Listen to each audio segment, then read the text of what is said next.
আজ 13ই কার্তিক 1428।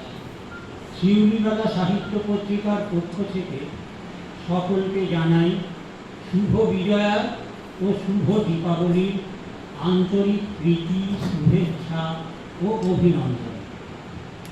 আজ যথাযথভাবে করোনা নিয়ন্ত্রিত হয়ে শিউলিবেলা পরিবারের আমরা কজন মিলিত হয়েছি আমাদের অজস্র শুভানুধ্যায়ীর সঙ্গে দূরসঞ্চার সংযোগে। কবিগুরুর আনন্দ বন্দনা দিয়ে শুরু হোক আজকের এই আনন্দানুষ্ঠানের উদ্বোধনী গীত। তাই তোমার আনন্দ আমার পর, তুমি তাই এসেছো নিচে, আমায় নইলে ত্রিভুবনেশ্বর তোমার প্রেম হতো যে নিচে। তাই তোমার আনন্দ আমার পর, আমায় নিয়ে মেরেছো এই মেলা, তোমার হিয়ায় চলছে রসে খেলা। আমায় নিয়ে মেরেছো এই মেলা, তোমার হিয়ায় চলছে রসে খেলা। মোর জীবনের বিচিত্র রূপ ধরে তোমার ইচ্ছা তরঙ্গিছে।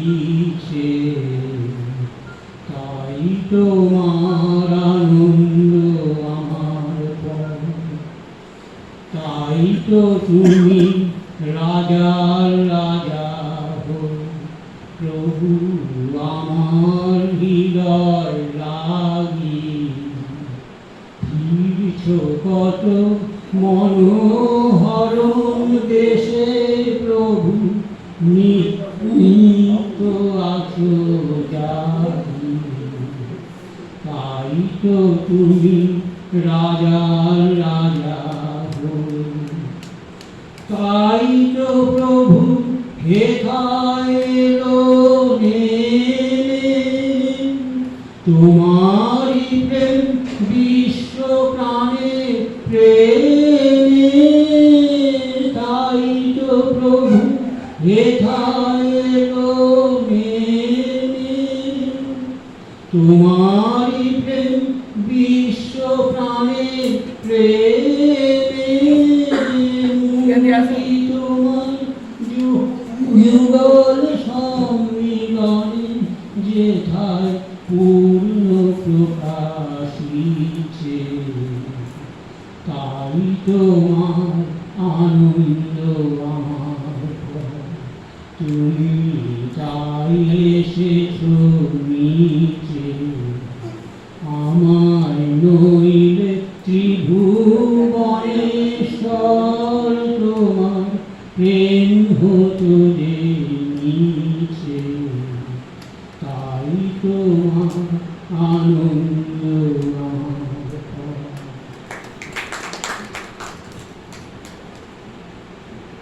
উদ্বোধনী গীত হয়ে গেল। এবারে আমাদের পরবর্তী অনুষ্ঠান রবীন্দ্র নৃত্য পরিবেশন করবেন রাজিকা ঘোষ।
আমাদের অনুষ্ঠান চলছে। পরবর্তী আকর্ষণ আমাদের শিউলিবেলা সাহিত্য পত্রিকার নিয়মিত লেখিকা এবং কবি শ্রীমতী সোমা মুখোপাধ্যায় আবৃত্তি করে শোনাচ্ছেন। আমরা তাঁর আবৃত্তি শুনি। এখন আসছেন শ্রীমতী সোমা মুখোপাধ্যায়। তিনি আমাদেরকে তাঁর স্বরচিত কবিতা পাঠ করে শোনাবেন। আমি আমারই লেখা একটি কবিতা পাঠ করে শোনাচ্ছি। কবিতাটির নাম উর্মিলার সাহস। উর্মিলার চিতা জ্বলছে ডাল ডাল করে, শুধুই কি উর্মিলার চিতা, তারই সঙ্গে জ্বলছে নাকি অসংখ্য উর্মিলার মনের চিতা। উর্মিলা, তোমার সাহস আছে, তুমি বেছে নিতে পেরেছ সেই চরম পথ, যেখানে গেলে তোমাকে আর কেউ অসহ্য লাঞ্ছনা গলমেলা দিতে পারবে না, যেখানে গেলে তোমাকে আর লাঠি ঝাঁটা খেতে হবে না, যেখানে গেলে তোমাকে শুনতে হবে না তুমি ফিরে যাও সেই শ্বশুর ঘরে, যেখানে সবাই তোমায় অপছন্দ করে, কারণ মেয়েদের শ্বশুর ঘর করাই পরম ধর্ম। আমরা তোমার মতো সাহসী হতে পারিনি ঘরের ছেলেটার কথা ভেবে, কিন্তু তুমি পেরেছ। আর যদি বলি তুমি ভীরু, তুমি পালিয়ে গেলে, একবারও দেখলে না বাচ্চু তখন কত অসহায়, যখন তোমার মৃতদেহ ঝুলছে তোমার স্নান ঘরে, তোমার শ্বশুর শাশুড়ি দেও একে একে উঠছে পুলিশের ভ্যানে, তোমার স্বামী পলাতক, তখন বাচ্চু একটা দুধের বোতল হাতে অসহায়ভাবে কাঁদছে এক পরশু কোলে। না না, এভাবে পালিয়ে গেলে হবে না, আমাদের বুকে দাঁড়াতেই হবে। কিন্তু পারবো কি? কারণ দেশ স্বাধীন হলো, বর্বরতা ঘুচে সভ্যতা এলো, কিন্তু সব মানুষ স্বাধীনতা পেল কি? সত্যি মানুষের অসভ্যতা বুঝল কি? নমস্কার। এখন একটা ছোট্ট কবিতা আবৃত্তি করে শোনাচ্ছেন আমাদের ছোট্ট আবৃত্তিকার। তার স্বরচিত একটি ছোট্ট কবিতা আবৃত্তি করে শোনাচ্ছেন। নাম রিজু ঘোষাল। এও আমাদের সাহিত্য পত্রিকার অদৃশ ঘোষাল। দুঃখিত, আমার নামটা ভুলে গেছি। অদৃশ ঘোষাল। হ্যাঁ, এও এই ছোট্ট কবিটিও আমাদের সাহিত্য পত্রিকার একজন নিয়মিত কবি। আমরা এখন শুনব এই ক্ষুদে কবির স্বরচিত কবিতা। আমরা আজ এসেছি শিউলি বেলার অনুষ্ঠানে। আজকের এই অনুষ্ঠানে মেতে উঠবে নাচে আর গানে। শিউলি বেলার অনুষ্ঠানে সবাই করি আহ্বান, সবাই মিলে উপভোগ করুন আমার এই গান।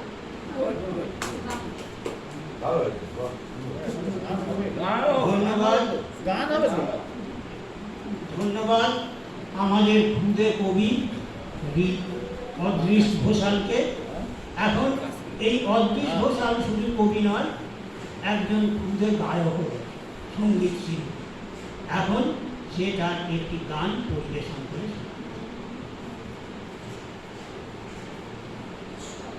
সবারে করি আহ্বান, সবারে করি আহ্বান, এসো উৎসুক চিত্ত, এসো আনন্দিত প্রাণ, সবারে করি আহ্বান,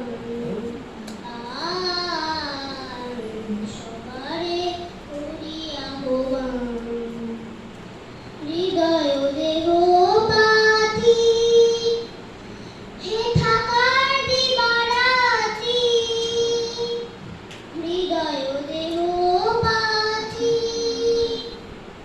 হে থাকার দিবারাতি, করুক নব জীবন দান, সবারে করি আহ্বান, সবারে করি আহ্বান। আকাশে আকাশে বনে বনে, তোমাদের মনে মনে বিছায়ে বিছায়ে দিবে গান। সুন্দরের পাদপীঠতলে, যেখানে কল্যাণ নিপজলে, সুন্দরের পাদপীঠতলে, যেখানে কল্যাণ নিপজলে, সেথা পাবে স্থান। সবারে করি আহ্বান, সবারে করি আহ্বান। খুব সুন্দর হয়েছে। চমৎকার। অনেক অনেক ধন্যবাদ আমাদের ছোট্ট শিল্পী, ছোট্ট আবৃত্তিকার এবং আমাদের ছোট্ট কবি অদৃশ ঘোষাল। সে জীবনে আরো উন্নতি করুক, পরিণত বয়সে সুপ্রতিষ্ঠিত হোক, ভগবানের কাছে এই আশীর্বাদ প্রার্থনা করি। আমাদের পরবর্তী আকর্ষণ আমাদের পত্রিকার নিয়মিত লেখিকা তথা কবি শ্রীমতী শিখা চট্টোপাধ্যায় একটি আবৃত্তি করে শোনান। রবীন্দ্রনাথের একটি কবিতা আবৃত্তি করে শোনাচ্ছেন। কবি রবীন্দ্রনাথ ঠাকুরের নববেশ কবিতাটি আমি আবৃত্তি করছি। সেদিন কি তুমি এসেছিলে ওগো, সে কি তুমি মোর সভাতে, হাতে ছিল তব বাসি, অধরে অবাক হাসি। সেদিন ফাগুন মেতে উঠেছিল মদ বেহুল শোভাতে।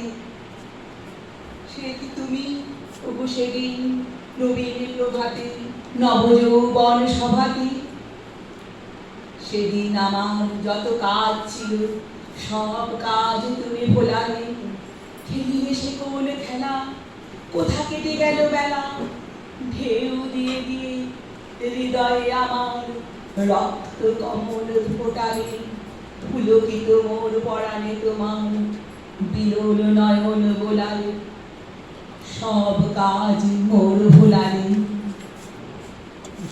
তারপরে হাই জানি রে কখন ঘুম এলো মোর নয়নে। উঠিনু যখন জেগে ঢেকেছে গগন মেঘে। তরুতলে আছি একলা পড়িয়া দলিত পত্র সয়ানি, তোমাতে আমাতে রত ছিল যবে, কাননে কুসুম চয়নি, ঘুম এলো মোর নয়নে। সেদিনের সভা ভেঙে গেছে সব, আজি ঝলো ঝলো বাদরে, পথে লোক নাহি আর, রুদ্ধ করেছে তার, একা আছে প্রাণ ভূতল শয়ান, আজিকার ভরা ভালোই। তুমি কি দুয়ারে আঘাত করিলে, তোমারে লব কি আদরে, আজি ঝড়ো ঝড়ো বাদরে।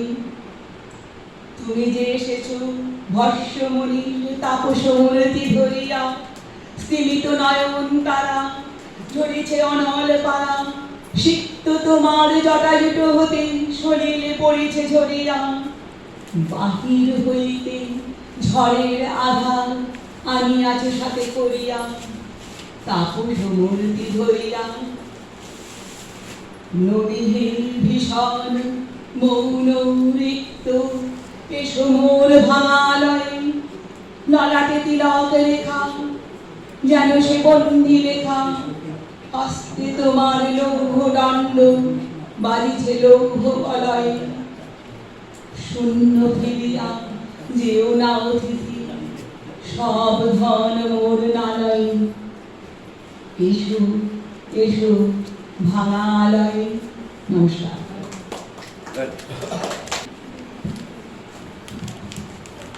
ধন্যবাদ শ্রীমতী শিখা চট্টোপাধ্যায়কে একটি সুন্দর কবিতা আবৃত্তি করে আমাদেরকে শোনানোর জন্য। এখন আমি মাইকের সামনে ডেকে নেব আমাদের মাননীয় সভাপতি, পত্রিকা সমিতির স্থায়ী সভাপতি, সর্বজনশ্রদ্ধেয় শ্রীযুক্ত সত্যেন লাহিড়ী মহাশয়কে তাঁর কিছু অমূল্য বক্তব্য শোনানোর জন্য। আজকের অনুষ্ঠানটা বিজয়া সম্মিলনী। এই বিজয়া কথাটার সঙ্গে অনেকের আপত্তি আছে। আমরা কাগজে পড়েছি যে বিজয়া কেন, মা চলে গেলেন বিজয়া, কিন্তু তা তো নয়, ব্যাপারটা তা নয়। আমাদের দুর্গাপুজোর যে রিজেন্ট আমরা পাই, সেই রিজেন্টে কি আছে?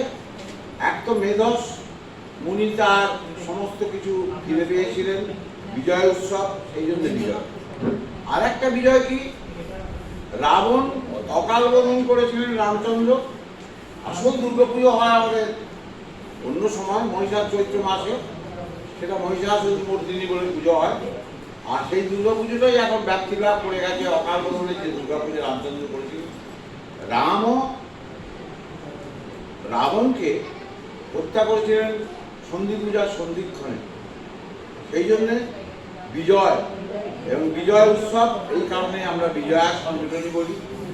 আবার নিজের দেবী মহিষাসুর যখন বধ করলেন, তিনি তার আগে বলেছিলেন গার্য গার্য খানান মূঢ় যাবৎ মধুপিবাম মহম, অর্থাৎ তিনি সুরাপান করতে করতে নিজেকে আরো উজ্জীবিত করে মহিষাসুর বধ করেছিলেন।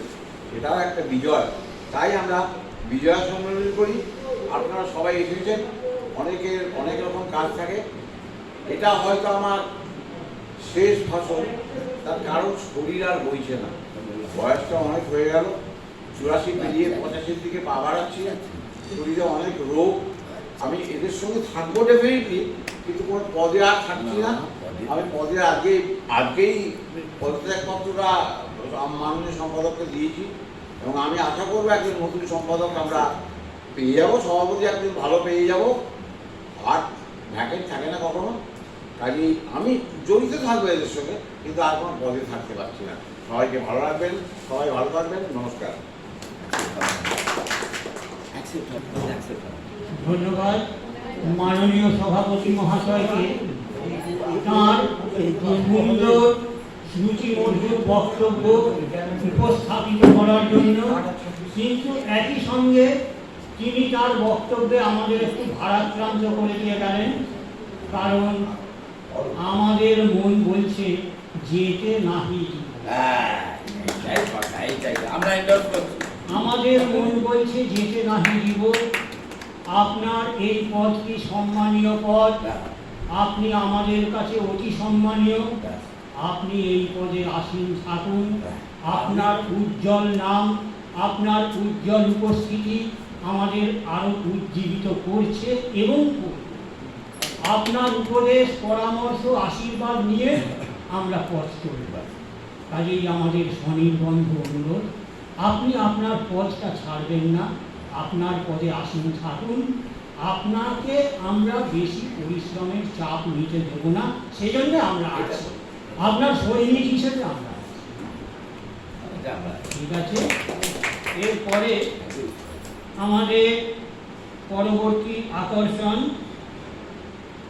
যিনি একটি সুন্দর রবীন্দ্র নৃত্য পরিবেশন করে গেছেন, সেই রাধিকা ঘোষ, তিনি একটি আবৃত্তি পরিবেশন করবেন। রাধিকা ঘোষকে ডেকে নিচ্ছি, তার আবৃত্তি আমাদের শোনানো। সকলকে শুভ বিজয়া, গুরুজনদের আমার প্রণাম। এই লেখাটা আমার দিদির লেখা। আজকে সে বলতে পারছে না, তার গলাটা একটু প্রবলেম করছে, ওই জন্য আমি বলছি। কবিতার দিদির নাম রাজশ্রী ঘোষ, কবিতার নাম ভাইফোঁটা। ফোঁটা মানে একটু খুশি, অনেকখানি মজা, দাদার থেকে চেয়ে খাওয়া মিষ্টি আর গজা।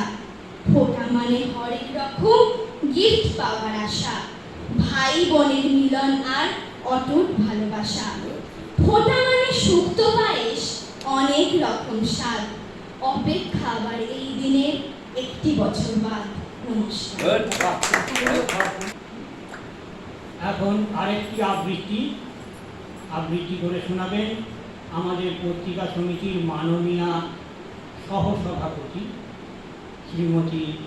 শ্রীমত্যা শিবানী চক্রবর্তী মহাশয়া।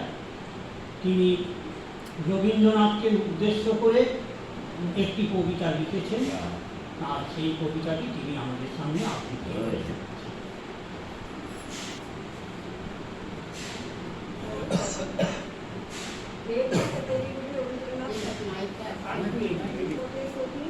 এই শুভ 25শে বৈশাখ প্রণাম জানিয়ে করি আহ্বান। গুরু তুমি গানে, গল্পে, তারে, সুরে, ছন্দে, কবিতায়, নাটকে ইত্যাদি তুমি বিশ্বসৃষ্টা। তুমি অতুলনীয়, সীমার মধ্যে তুমি অসীম।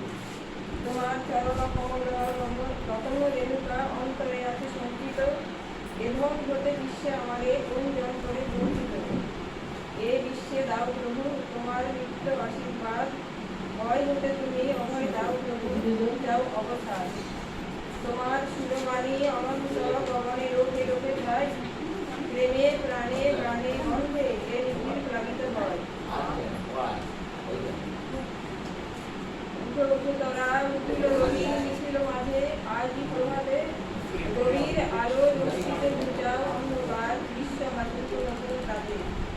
যে কবি রাজ আসনে বসাই হয় হৃদয়ের মাঝারে, সকল বাসনা সকিব চরণে সেবক করো প্রভু আজ হতে আমাদের।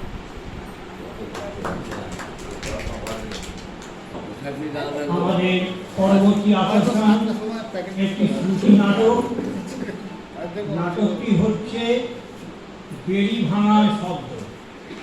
এই শ্রুতি নাটক আমাদের সামনে পরিবেশন করবেন আমাদের শিউলিগালা সাহিত্য পত্রিকার প্রকাশক মহাশয় শ্রী সর্বেশ্বর পাল এবং আমাদের পত্রিকার নিয়মিত লেখিকা তথা কবি শ্রীমতী সোমা মুখোপাধ্যায়। এদের যুগল কণ্ঠে আমরা শুনব একটি শ্রুতি নাটক বেড়ি ভাঙার শব্দ।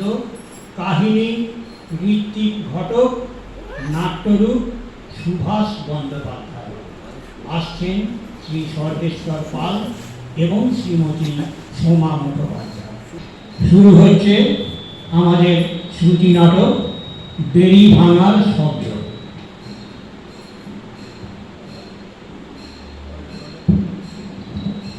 Order, order.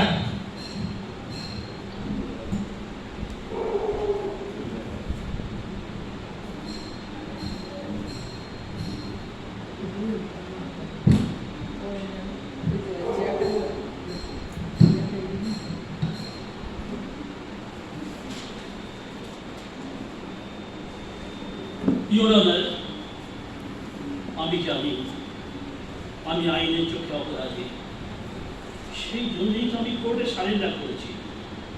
কিন্তু মহামান্য বিচারকের কাছে আমার একটাই আর্জি, কেন কেন করে সেই অপরাধ সেটা বিবেচনার জন্য আমি অনুরোধ করব। আমার এই জাহাজটা একবার আপনারা করে দেখুন। কে? চমকে উঠলে যে? একটু অন্যমনস্ক হয়েছিলাম, হঠাৎ তো ঠান্ডা হাতের ছোঁয়ায়। কি ভাবছিলে? তোর বাড়িতে এসে যা দেখলাম। ওসব নিয়ে ভেবো না, দুঃখ পাবে। দুঃখ নয় জয়া, ঠিক আছে ঠিক আছে। বুকের মধ্যে সমস্ত রক্ত তোর পার করা ক্ষোভের পোকাগুলো আমায় তুলে তুলে খাচ্ছে, অথচ তুই। বাবার কাছে শিক্ষা আমার, তার কাছে শিখেছি কেমন করে মনকে সংযত করতে হয়। ওটা হলো আত্মপ্রবঞ্চনা। ওতে কি ধরনের আত্মপ্রসাদ লাভ হয় আমি জানি না। মানুষকে এই আত্মপ্রবঞ্চনা ঘুম পাড়িয়ে রাখে। তার একটা উদাহরণ হচ্ছিস তুই। দাদা, জয়া, প্রাচীন শাস্ত্রের বিধি শিক্ষা দিয়ে আমার বাবার মতো যারা বড়াই করে তাদের আন্দামান বা আফ্রিকা কিংবা জনবসতিহীন পর্বতে আস্তানা খুঁজে যায় উচিত। তুমি কি এখনো সেই রাগ অভিমান পুষে রেখেছো? অভিমান নয় প্রতিবাদ। সেই জন্যই তো তোর বিয়ের আগে সেই যে বাড়ি থেকে বেরিয়ে গেছি, তারপর আর ঝুঁকি নেই। কারণ আমার চোখে এক 40 দোষবের সঙ্গে 16-17 বছরের একটা কন্যাদান আসলে হচ্ছে একটা বলিদান। এসব কথা থাক। কেন থাকবে কেন? তুই অস্বীকার করতে পারিস, আর অস্বীকার করলেও কিছু যায় আসে না। এখানে এসে যা দেখছি, যা শুনছি, তোর শাশুড়ি দিন রাত মালা জপে, মন্দিরে ঠাকুরে আগুনে হাফিজ করেন, দেব দেবী অনুগ্রহ পাওয়ার জন্য কত না। অথচ কালকে বয়স হচ্ছে, বয়স হয়েছে, আর কদিনই বা বাঁচবেন। তারপর তিনি বাবা। আর একজন ওই চৌধুরী বাবু একটা মাত্র লম্পট। কিন্তু তিনি আমার স্বামী। তাহলে উত্তর দে, তোর শরীরে এগুলো কিসের দাম? কোনো স্বামী তার স্ত্রীকে এমনভাবে ঠেকাতে পারে? কি পয়সাছি! সবই আমার ভাগ্য। আজকে দোহাই দিয়ে কেন সত্যকে আড়াল করতে চাইছিস? আমি বারবার বলেছিলাম, এটা যদি ব্যবসার যে অর্থ বল, তা ভগবানের দান মনে হলেও আমার কাছে তার নরকের নিরিকুত্তার সমান। চুপ করো দাদা, তুমি চুপ করো দাদা, তুমি চুপ করো। তুই মানছিস? বিশ্বাস কর, এই অন্ধকার কারাগারে বন্দি এই জয়াকে আমি দেখতে চাইনি। আমি চেয়েছিলাম। সব চাওয়াই তো আর পাওয়া যায় না দাদা। আমি জানি তবু ভেবেছিলাম আমার ধারণাগুলো সব মিথ্যে হয়ে যাবে। কিন্তু যা হবার তা তো হয়েই গেছে। সেই জন্য তো মনটা আমার মাঝে মধ্যে বিদ্রোহী হয়ে আছে। কিছুতেই মন বসাতে পারি না। তার মানে কি বলতে চাও তুমি? কিন্তু বেঁচে থাকার জন্যই কর্দম কুৎসি এই তাকে একটা মানুষ কতদিন মেনে নিতে পারে বলতে পারিস? এছাড়া উপায় কি? সেই জন্যই তো জয়া আফসোস হয় আমার। কেন? যার প্রথম স্ত্রী আত্মহত্যা করেছেন, জেনে শুনেও তার সঙ্গে বিয়েটা আমি আটকাতে পারিনি। উনি উন্মাদ হয়ে আত্মহত্যা করেছিলেন। আর উন্মাদ হয়ে ওঠার কারণ নিশ্চয়ই তুই হারে এখন টের পাচ্ছিস। আমি কিন্তু এখনো তা হইনি। সেই জন্যই তো তোকে একটা জড় পদার্থ মনে হয়। তুমি কি তাতে খুশি হতে? আমার খুশি অখুশির কোনো ব্যাপার নয় জয়া, যা স্বাভাবিক আমি তাই বলছি। কিন্তু স্বাভাবিক অস্বাভাবিকের ওই ফর্মুলা তো সবসময় সবার ক্ষেত্রে প্রযোজ্য নাও হতে পারে। ঠিক তবে ব্যতিক্রম সবসময় বিচ্ছিন্ন ঘটনা। আমাকে তুমি সেই ব্যতিক্রম ভাবতে পারছো না কেন? যা ভাবছি বাবাকে গিয়ে তা বলবো। বাবাকে এসব কিছু বলো না। কি বলবো? বলো আমি ভালো আছি। বল। কেন এলে তুমি এখানে? কেন এলে তুমি? পারি না বলতে পারি না। শৈশবে সেই স্মৃতি স্বপ্ন, শৈশবে মাকে হারিয়েছি, একসঙ্গে বেড়ে উঠেছি আমরা দুই ভাই বোন। বিশ্বাস কর, মায়ের মুখের সেই হাসি, তুমি তোর কথা বলার মধ্যে তার মুখের ভঙ্গিমা, তোর মধ্যে আমি খুঁজে পেয়েছিলাম। দাদা, হ্যাঁ জয়া, কোজাগরী পূর্ণিমার সেই অপরূপ সৌন্দর্য দেখে ওই শয়তানটা তোকে বিয়ে করে নিয়ে গেল। আমি কিছুই করতে পারিনি। কোথায় গেল তার জ্যোৎস্নার মতো ফুটে ধরুক সেই মুখের হাসি, ফুলের মতো তরতাজা শরীরটা আজকে বিবল না। কেন কেন কেন গর্তে ঝুলে যাওয়া চোখ দুটো কিসের ইঙ্গিত করে? জানি না, এই প্রশ্নের উত্তর আমি জানি না। কেন কেন কেন এড়িয়ে যাচ্ছিস? বারবার আমাকে কেন তুমি আঘাত করছো?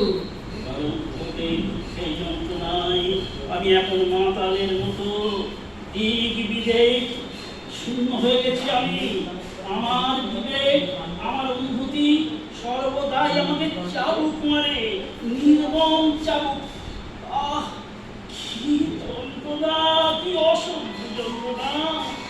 দাদা, এসব কথা এখন থাক না। জয়া, দুপুর পেরিয়ে বিকেল চলে এলো, আর একটু পরে দিনটা শেষ। মাঝখানে একটা রাত, আর সকালে চলে যাবো। আবার কবে আসবে? জানি না। তুমি মাঝে মধ্যে এলে আমার খুব ভালো লাগে। যদি দেবো পৌঁছে দেবে। ও পিঠে কিনতে কার পিঠে? মাঝে মধ্যেই ব্যবসার কাজে বাইরে যেতে হয়। এত বড় বাড়িতে তোকে একাই থাকতে হয়, তোর ভয় করে না? অভ্যাস হয়ে গেছে। আর তোর শাশুড়িকে দেখছি না কেন? উনি আগামীকাল সকালে ফিরবেন। গেছেন কোথায়? পাশের গাঁয়ে মেয়ের বাড়ি। বেশি দূর না, কিন্তু রাস্তা খারাপ, তাই সন্ধে হতে না হতেই রাতের অন্ধকার দাঁড়িয়ে বসে।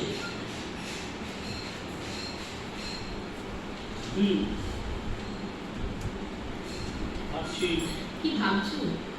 আমি চাকরিটা পেয়ে গেছি, সেই স্বপ্নের লোকালয়টা আমি খুঁজে বেড়াচ্ছি। যা স্বপ্ন তা তো স্বপ্নই, তা কি কখনো খুঁজে পাওয়া যায়? সব স্বপ্নই মিথ্যে নয়, কিন্তু স্বপ্নের রঙিন জানাতে ভর করেই আমাদের জীবন ফুলের পাপড়ির মতো মেলে ধরে। আচ্ছা জয়া, তুমি কি এখন একটু স্বপ্ন দেখার জন্য একটু সাহসী হতে পারিস না? স্বপ্ন? হ্যাঁ, স্বপ্ন। ওই অন্ধকার বর্তমানকে সাঁতরে উজ্জ্বল ভবিষ্যতে পৌঁছানোর স্বপ্ন। কিন্তু কিভাবে?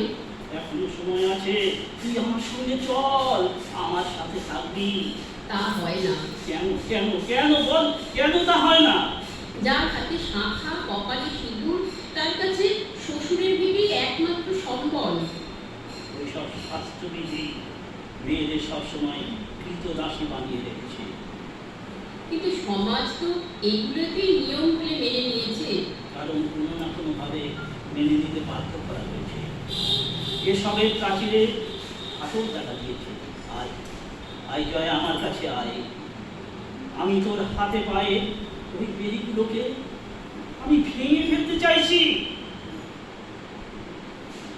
কিন্তু আমার বৃদ্ধা শাশুড়ি আর অসুস্থ স্বামীকে ছেড়ে চলে যাওয়া কি আমার পক্ষে সম্ভব? আর তুই গর্ভবতী না? সন্তান নয়, তোর একটা শরীরের রোগের জীবাণু বয়ে বেড়াচ্ছিস। কিন্তু দাদা, আমি যে গর্ভবতী সেটা আমি বলবো কি করে? আমি একজন ডাক্তার, তাই নির্মম হলেও সত্যি কথাটাই আমি বলছি। তোর শরীরে সন্তান নয়, রয়েছে একটা রোগের জীবাণু। দাদা, মনে রাখিস, সুস্থ সবল সন্তান জন্ম দেওয়ার মতো ক্ষমতা ওই ভদ্রলোকের নেই। এমন নিষ্ঠুর কথাটা তুমি বলতে পারবে? তুই বিশ্বাস কর, একটা বিকলাঙ্গ শিশু ছাড়া কিছুই তুই দিতে পারবি না। দাদা, এসব কথা তুমি কেন বলছি দাদা? কেন? বলছি তার কারণ তোকে পরীক্ষা করে আমি যা বুঝেছি আমি তাই বলছি। তোমার প্রস্তাব মেনে নেওয়া কোনো মতেই সম্ভব নয়। বুঝেছি চৌধুরী বাবু এদেরা অতি মারাত্মক একটা যৌন বাধিতে আক্রান্ত। এই প্রসঙ্গটা থাক, তাহলে জানলা যদি তাকিয়ে দেখো হ্যাঁ দেখি। কেমন চাঁদ উঠেছে। হ্যাঁ চাঁদ উঠেছে। চাঁদের আলো বন্যায় চাঁদ ধার ভাসছে। আর এই ঘরটা কেমন যেন হয়েছে, দুলছে, কাঁপছে। এত বড় আকাশটাকে তুলবে যোজনায়, তবু চাঁদ তোমায় রাতে আর তোমার বোঝালাম। চলো না বাইরে থেকে একটু ঘুরে আসি। ভালো লাগছে না আমার, একদম একদম ভালো লাগছে না। তোমার মনে আছে দাদা, পূর্ণিমার রাতে আমাদের বাড়ির উঠোনে তুই আমার কোলে মাথা রেখে শুয়ে পড়তিস, আর তুমি আমার চুলে দিদি কাটতে কাটতে গল্প শোনাতে, কত রকম গল্প। তখন তুই কিশোরী। আজও তেমন ইচ্ছে করছে, তাই সত্যি বলছি। তাহলে কাছে আয়। কি ভালো যে লাগছে। সেই ছোট্টবেলার কথা মনে পড়ছে। আমার যেন বহুদিন পর ফিরে পেয়েছি আমার সেই হারিয়ে যাওয়া ছোট্ট বোন। দাদা, কিন্তু তোর চুলগুলো এমন এমন দুঃখ কেন? অনেকদিন মাথায় তেল পড়েনি। এখন থেকে এখান থেকে তুই আকাশ দেখতে পাচ্ছিস? পারছি দাদা। অবশেষে আকাশের বুকে ঝকমকে তারার আলো। আমাদের সেই স্বপ্নের বাড়িটা তুই দেখতে পাচ্ছিস দয়া? এই ঘুমিয়ে পড়লি? এক সময় তোর গাওয়া গানের প্রতি আমার মনে পড়ছে। সত্যি তোর সেই গলা, সেই গান কি চমৎকার না সুরে খেলা করতো। আর এখন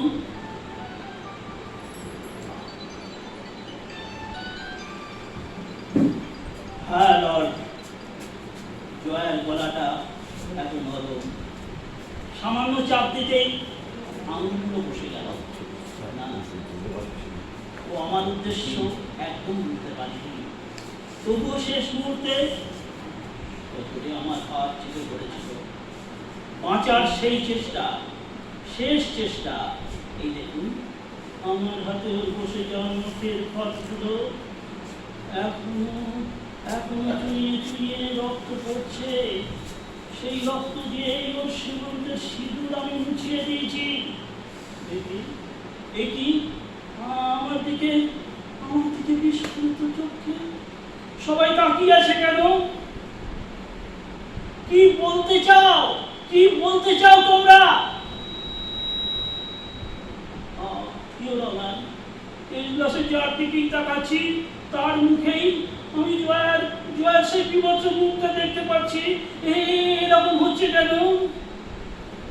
জয়া প্লিজ, জয়া আমায় যেতে দে, আমায় ছাড়। হ্যাঁ হ্যাঁ হ্যাঁ কথা দিচ্ছি জয়া, আবার আবার আবার আমি তোর এখানে আসবো, তখন নিশ্চয়ই আনবো সামনে আমাদের সেই স্বপ্ন সবুজ বাড়ির ঠিকানা।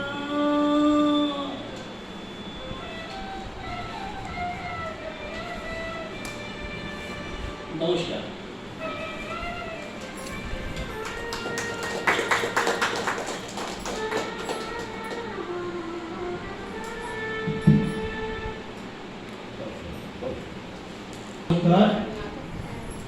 যুগল কণ্ঠে একটি শ্রুতি নাটক শুনতে শুনতে আমরা এতটাই আপ্লুত হয়ে গেছিলাম যে নাটকের শেষে পরকালীর ধ্বনি দিতেও ভুলে গেছিলাম।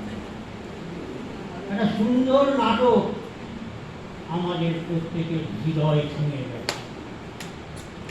যাই হোক, এইবারে আমাদের আজকের এই অনুষ্ঠানের একটি বিশেষ আকর্ষণ আমাদের মাননীয় প্রকাশক মহাশয় সর্বেশ্বর পালের লেখা একটি কবিতা গ্রন্থ আজ প্রকাশিত হবে। মাননীয় সভাপতি মশাইয়ের হাত দিয়ে কবিতা গ্রন্থ ছড়া ইথারে ছড়া এভারে গ্রন্থটি প্রকাশিত হচ্ছে মাননীয় সভাপতি মহাশয়ের হাত দিয়ে।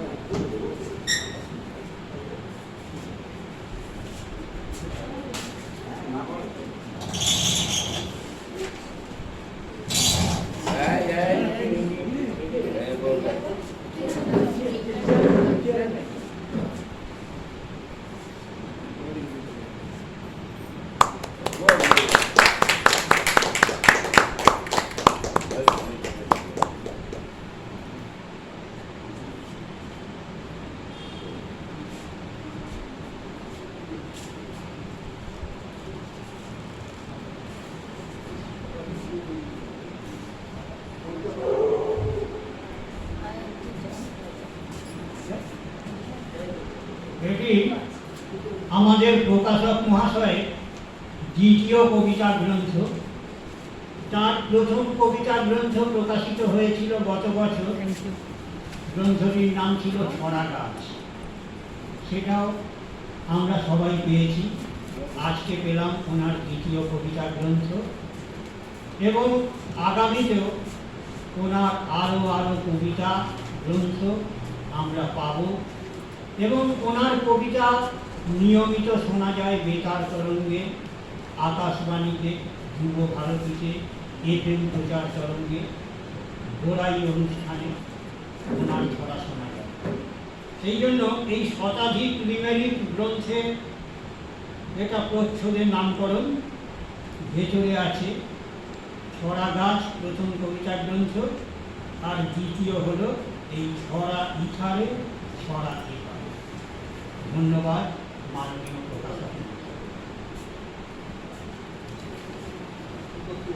এখন আমাদের আজকের এই অনুষ্ঠান সমাপ্তি পর্বে আমাদের অনুষ্ঠান শেষ হবে একটি আধুনিক গীতি নৃত্য দিয়ে, এবং সেই আধুনিক গীতি নৃত্য পরিবেশন করতে আসছেন রাজিকা ঘোষ। আধুনিক গীতি নৃত্য নীল দিগন্তে ফুলের আগুন লাগলো ওই নীল দিগন্তে।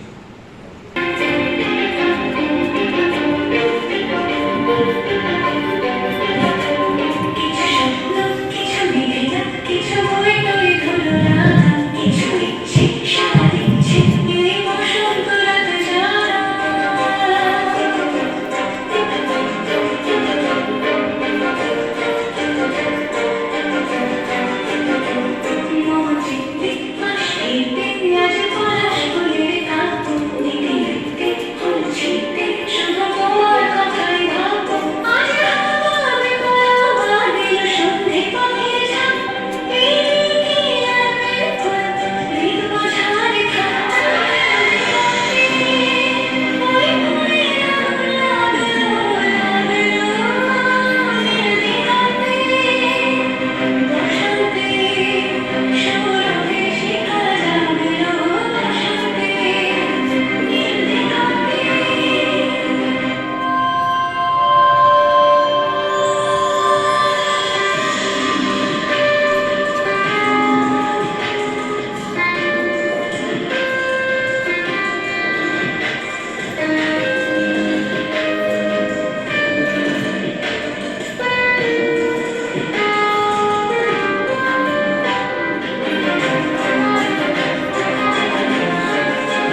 শিউলি ফুলকে মাটিতে ঝরে পদদলিত করতে চাইবেন না, গাছেও থাক, রাস্তা থেকে পড়াতেও আমরা ভালোবাসি।